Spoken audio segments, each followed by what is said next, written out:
నిజామాబాద్ జిల్లా వేల్పూర్ మండలం ఇది. అక్కడి నుండి వచ్చిన. ఎందుకు వచ్చిన నేను MDM చేస్తా, నేను హై స్కూల్ చేస్తా. నాకు జీతాలు వచ్చినాయి లేవు, మధ్య నాకు బిల్స్ వచ్చింది లేదు, అండింది. ఇంతవరకు నేను 1,00,000 రూపాయలకి ఎక్కబెట్టిన పెట్టుబడి. అక్టోబర్ పోయిన 2024 అక్టోబర్ నుంచి ఎగ్గు బిల్లు లేదు ఇప్పటిదాకా. 13 నెలలు. అదే ఈ రేవంత్ రెడ్డి చేస్తున్నాడు అట్లా. రేవంత్ రెడ్డి చేస్తున్నాడు అట్లా. ఎందుకట్లా అంటే అండి తండని లేకుంటే ఫౌండేషన్ కి ఇచ్చేస్తా అంటున్నాడు. తప్పుకోండి అట్లా చేస్తున్నాడు అన్నట్టు. మాకు వచ్చి మేమే బంద్ పెట్టాలా అన్న ఉద్దేశం పెట్టుకున్నాడు.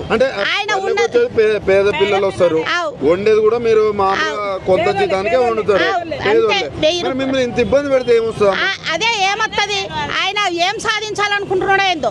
ఆయన ఏమన్నాడు, నన్ను గెలిపిస్తే 10,000 వేతనం ఇస్తా అని మా మధ్యాహ్న భోజనములకు అందరి కేసీఆర్ ను పక్కకు పెడితే నేను ఇస్తా అని చెప్పిండు.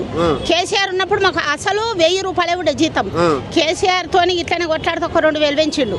3,000 అయింది ఇప్పుడు. ఆ 3,000 కూడా రేవంత్ రెడ్డి ఇప్పుడు సంవత్సరం మీద నెల అవుతుంది, 13 నెలలు అవుతుంది, ఇప్పటికి ఇచ్చింది లేదు. నేను 2 లక్షలు బాకీ వేసిన, ఇప్పటికి బాకీ వేసిన. నేను బాకీ వేసిన ఇల్లు తాకడ పెట్టుకున్నా. నేను ఒక ఇల్లు అంటే మహిళలు కోటీశ్వరాలు చేస్తానని ఆయన అంటాడు. చేస్తాడు, అడు బొంద ఎత్తున్నాడు, బొక్క ఎత్తుండు. ఒక 5 అయితే విస్తాడు. వినబడ్డదే ఏం చేస్తున్నాడు చెప్పు. మా అందరి మా మధ్యాహ్న భోజనం వాళ్ళని ముంచుతున్నాడు మొత్తం. ముంచుతున్నాడు ఎందుకంటే ఏందల్లు చేసేదేంది గుర్తింపలేదు మాకు. కనీసం ఆ పిల్లల కన్నా మంచి బియ్యం పంపిస్తారా? మంచి బియ్యం పంపిస్తారంటలా. ప్లాస్టిక్ వెళ్తాయి, ఉసుకెళ్తది, మెరుగలు వెళ్తాయి, పురుగులు వెళ్తాయి.